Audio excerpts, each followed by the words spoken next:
ಬಡವರ ಹಸಿವು ನೀಗಿಸಬೇಕಾದ ಆ ಒಂದು ಆಸರೆ ಈಗ ಯಾರೋ ಕಿಡಿಗೇಡಿಗಳ ಪಾಲಾಗ್ತಿದೆ. ಕೋಟಿ ಕೋಟಿ ಸಾರ್ವಜನಿಕರ ಹಣ ನೀರಾಗ್ತಿದ್ರು ಜವಾಬ್ದಾರಿಯುತ ಅಧಿಕಾರಿಗಳು ಮಾತ್ರ ಕಣ್ಣು ಮುಚ್ಚಿಕೊಂಡು ಕೂತ್ಕೊಂಡು ಬಿಟ್ಟಿದ್ದಾರೆ. ಉದ್ಘಾಟನೆಯ ಭಾಗ್ಯವೇ ಕಾಣದಂತ ಆ ಕಟ್ಟಡ ಈಗ ಕತ್ತಲಾಗ್ತಿದ್ದಂತೆ ಏನಾಗಿ ಬದಲಾಗ್ತಿದೆ ಗೊತ್ತಾ?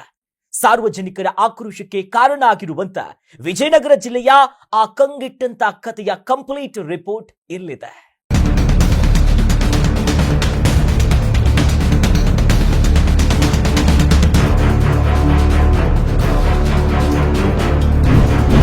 ಕ್ಯಾಂಟೀನಿಗೆ ಇಲ್ಲ ಆಸರೆ, ಕುಡುಕರಿಗೆ ಫುಲ್ ಆಫರ್.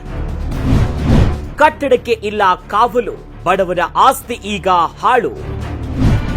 ಕತ್ತಲಲ್ಲಿ ಪುಂಡರ ಅಟ್ಯಾಕ್, ಗ್ಲಾಸ್ಗಳೆಲ್ಲ ಲಟಪಟ ಬ್ರೇಕ್.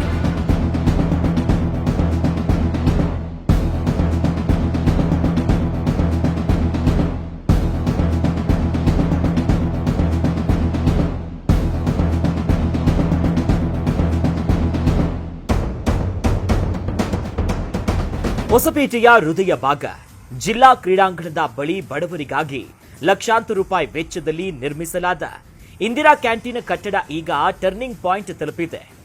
ಉದ್ಘಾಟನೆಯ ನಸೀಬೆ ಇಲ್ಲದಂತ ಈ ಕಟ್ಟಡ ಆರಂಭವಾಗುವ ಮುನ್ನವೇ ಸಂಪೂರ್ಣವಾಗಿ ಹಾಳಾಗಿ ಹೋಗಿದೆ. ಕಾಂಪೌಂಡ್ ಗೋಡೆ ಇಲ್ಲ, ಸಿಸಿ ಕ್ಯಾಮೆರಾಗಳ ಕಾವಲಿಲ್ಲ, ರಾತ್ರಿಯಾದರೆ ಬೆಳಗಲು ಒಂದು ಲೈಟ್ ವ್ಯವಸ್ಥೆಯೂ ಇರಲಿಲ್ಲ. ಇಷ್ಟೆಲ್ಲ ಅವಾಂತರಕ್ಕೆ ನಗರಸಭೆ ಅಧಿಕಾರಿಗಳ ಲಕ್ಸುರಿ ನೆಗ್ಲಿಜೆನ್ಸಿ ಕಾರಣ ಅಂತ ಸ್ಥಳೀಯರು ತೀವ್ರ ಆಕ್ರೋಶವನ್ನ ಹೊರಗಾಗ್ತಿದ್ದಾರೆ. ವಿಜಯನಗರ ಜಿಲ್ಲಾ ಕ್ರೀಡಾಂಗಣದ ಪಕ್ಕದಲ್ಲಿರ್ತಕ್ಕಂತ ಒಂದು ಜಾಗದಲ್ಲಿ ಇಂದಿರಾ ಕ್ಯಾಂಟೀನ್ ನಿರ್ಮಾಣ ಆಗಿದೆ. ಸೊ ಆ ಕಾಮಗಾರಿ 3-4 ತಿಂಗಳಿಂದ ಮುಗಿದ್ರು ಸಹಿತ ಅದಕ್ಕೆ ಅಲ್ಲಿರ್ತಕ್ಕಂತ ಏನೋ ಒಂದು ವ್ಯವಸ್ಥೆ ಆಗಿರ್ಲಿ ಇಲ್ಲ. ಅದು ಹಂಗೆ ಬಿದ್ದಿರೋದ್ರಿಂದ ಏನು ಇದಕ್ಕೆ ಸಂಬಂಧಪಟ್ಟಂತ ಅಧಿಕಾರಿಗಳೇನಿದ್ದಾರೆ ನಗರಸಭೆಯಲ್ಲಿ ಅವ್ರು ಬಂದು ಪರಿಶೀಲನೆ ಮಾಡ್ಬೇಕು. ಫಸ್ಟ್ ಪರಿಶೀಲನೆ ಮಾಡಿ ಅದಕ್ಕೇನಿದೆ ಅದನ್ನ ಪ್ರಾರಂಭ ಮಾಡ್ತಕ್ಕಂತ ಒಂದು ಕಾರ್ಯವನ್ನು ಈಗಲೇ ಮಾಡ್ಬೇಕು. ಯಾಕಂದ್ರೆ ಇಲ್ಲಿ ಸುಮಾರು ನೈಟ್ ಟೈಮ್ ಅಲ್ಲಿ ಕಿಡಿಗೇಡಿಗಳು ಬಂದು ಆ ಗ್ಲಾಸ್ ಎಲ್ಲ ಹೊಡೆದಿದ್ದಾರೆ. ಸೊ ಅದು ಸಾರ್ವಜನಿಕ ಆಸ್ತಿಯನ್ನು ಸಾರ್ವಜನಿಕರೇ ಹಾಳು ಮಾಡಿದ್ರೆ ಇದು ಯಾವ ರೀತಿ ನ್ಯಾಯ ಅಂತೇಳಿ ನಾವು ಕೇಳ್ಬೇಕಾಗುತ್ತೆ. ಸೊ ಆ ರೀತಿ ಆ ಒಂದು ಪರಿಣಾಮವಾಗಿ ಅದು ಇವತ್ತು ನಾವೆಲ್ಲ ಏನು ಅನುಭವಿಸ್ತಾ ಇದ್ದೀವಿ. ಸೊ ಒಂದು ಹಸಿವು ಮುಕ್ತ ಕರ್ನಾಟಕ ಅಂತೇಳಿ ದೊಡ್ಡದಾಗಿ ನಮ್ಮ ಶಾಸಕರು ನಮ್ಮ ಇವರೆಲ್ಲ ಮಾತಾಡ್ತಾರೆ. ಆದ್ರೂ ಸಹಿತ ಇವತ್ತು ಕಟ್ಟಡ ನಿರ್ಮಾಣ ಆದ್ರೂ ಕೂಡ ಇವತ್ತು ಅಲ್ಲಿ ಕೆಲಸ ಪ್ರಾರಂಭ ಆಗ್ತಾ ಇಲ್ಲಪ್ಪ ಅಂತಂದ್ರೆ ಇದು ದುರಂತ. ಇವತ್ತು ಏನು ನಮ್ಮ ವಿಜಯನಗರ ಜಿಲ್ಲಾ ಕ್ರೀಡಾಂಗಣದ ಹತ್ತಿರ ಇರತಕ್ಕಂತ ಇಂದಿರಾ ಕ್ಯಾಂಟೀನ್ ಏನಿದೆ ಇವತ್ತು ಕಾಮಗಾರಿ ಪೂರ್ಣಗೊಂಡಿದೆ ಮತ್ತು ಗುತ್ತಿಗೆದಾರರು ಸಹ ನಮ್ಮ ಹೊಸಪೇಟೆ ನಗರಸಭೆಗೆ ಹಸ್ತಾಂತರ ಮಾಡಿದ್ದಾರೆ.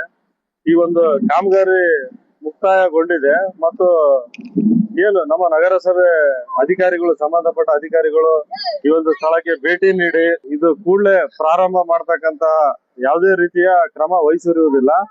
ಮತ್ತು ನಾವು ನೋಡಬಹುದು ಏನ್ ನಮ್ಮ ಕಾಲೇಜ್ ಗ್ರೌಂಡ್ ಸುತ್ತಮುತ್ತ ಬಹಳಷ್ಟು ಕಾಲೇಜ್ ಇದೆ ಮತ್ತು ಶಾಲೆಗಳಿವೆ. ವಿದ್ಯಾರ್ಥಿಗಳು ಬಡ ವಿದ್ಯಾರ್ಥಿಗಳು ಬೇರೆ ಬೇರೆ ಊರಿಂದ ಬರ್ತಾರೆ. ಅವ್ರಿಗೆ ಎಲ್ರಿಗೂ ಸಹ ಅನುಕೂಲ ಆಗುತ್ತೆ. ಈ ಒಂದು ಇಂದಿರಾ ಕ್ಯಾಂಟೀನ್ ಪ್ರಾರಂಭವಾದ್ರೆ ಬಡ ವಿದ್ಯಾರ್ಥಿಗಳಿಗೆ ಬಹಳಷ್ಟು ಅನುಕೂಲ ಆಗುತ್ತೆ. ಆದ್ದರಿಂದ ಏನು ಇವತ್ತು ನಮ್ಮ ನಗರಸಭೆ ಸಂಬಂಧಪಟ್ಟ ಅಧಿಕಾರಿಗಳು ಕೂಡಲೇ ಈ ಒಂದು ಇಂದಿರಾ ಕ್ಯಾಂಟೀನ್ ಸ್ಥಳಕ್ಕೆ ಭೇಟಿ ನೀಡಿ ಪರಿಶೀಲನೆ ಮಾಡಿ ಇದಕ್ಕೆ ಸೂಕ್ತವಾದ ಭದ್ರತೆಯನ್ನು ಒದಗಿಸಿ ಇದನ್ನು ಪ್ರಾರಂಭ ಆಗ್ಬೇಕು. ಮತ್ತು ಇದು ಏನು ಇಲ್ಲೆಲ್ಲ ತಾವು ನೋಡ್ಬೋದು ಗ್ಲಾಸ್ಗಳೆಲ್ಲ ಕಿಡಿಗೇಡಿಗಳು ಹೊಡೆದಿದ್ದಾರೆ. ಇದರಿಂದ ಸಾಕಷ್ಟು ಸಾರ್ವಜನಿಕ ಆಸ್ತಿ ನಷ್ಟ ಉಂಟಾಗ್ತದೆ.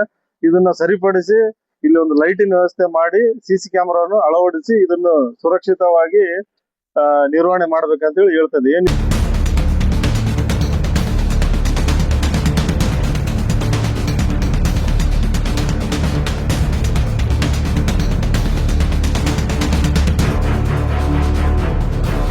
ಹಗಲಿನಲ್ಲಿ ಪಾಳು ಬಿದ್ದಂತೆ ಕಾಣುವ ಈ ಇಂದಿರಾ ಕ್ಯಾಂಟೀನ್ ರಾತ್ರಿ ಆಗ್ತಿದ್ದಂತೆ ಕಿಡಿಗೇಡಿಗಳ ಡ್ರಿಂಕಿಂಗ್ ಸ್ಪಾಟ್ ಆಗಿ ಮಾರ್ಪಡುತ್ತದೆ. ಕತ್ತಲ ಲಾಭ ಪಡೆಯುತ್ತಿರುವ ಪುಂಡರು ಕಟ್ಟಡದ ಗ್ಲಾಸ್ ಫಿಟ್ಟಿಂಗ್ಸ್ ಗಳನ್ನ ಒಡೆದು ಪೀಸ್ ಮಾಡ್ತಿದ್ದಾರೆ. ಇಷ್ಟೇ ಅಲ್ಲದೆ ಕ್ಯಾಂಟೀನ್ ಒಳಗೆ ಇಡಲಾಗಿರುವ ಲಕ್ಷಾಂತರ ರೂಪಾಯಿ ಮೌಲ್ಯದ ಉಪಕರಣಗಳು ಬಳಕೆಯಾಗದೆ ತುಕ್ಕು ಹಿಡಿತಾ ಇದೆ.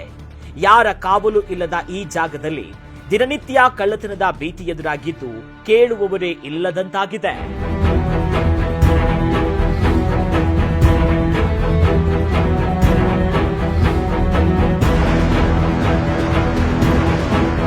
ಜನರ ತೆರಿಗೆ ಹಣದಲ್ಲಿ ನಿರ್ಮಾಣವಾದ ಈ ಸಾರ್ವಜನಿಕ ಆಸ್ತಿ ಅಧಿಕಾರಿಗಳು ಹಾಗೂ ಜನಪ್ರತಿನಿಧಿಗಳ ಬೇಜವಾಬ್ದಾರಿತನದಿಂದಾಗಿ ಟೋಟಲ್ ವೇಸ್ಟ್ ಆಗ್ತಿರೋದು ಸಾರ್ವಜನಿಕರ ಕೆಂಗಣ್ಣಿಗೆ ಗುರಿಯಾಗಿದೆ. ಕೂಡಲೇ ನಗರಸಭೆ ಅಧಿಕಾರಿಗಳು ನಿದ್ದೆಯಿಂದ ಎದ್ದು ಬಾಕಿ ಉಳಿದಿರುವ ಕಾಮಗಾರಿಯನ್ನ ಯುದ್ಧೋಪಾದಿಯಲ್ಲಿ ಮುಗಿಸಬೇಕಾಗಿದೆ. ಇಂದಿರಾ ಕ್ಯಾಂಟೀನ್ ಅನ್ನ ತಕ್ಷಣವೇ ಉದ್ಘಾಟನೆ ಮಾಡಿ ಬಡವರಿಗೆ ಅನುಕೂಲ ಮಾಡಿಕೊಡಬೇಕು.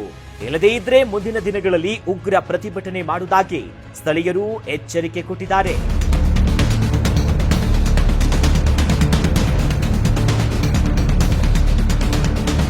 Raju M, Karnataka news beat, Vijayanagara.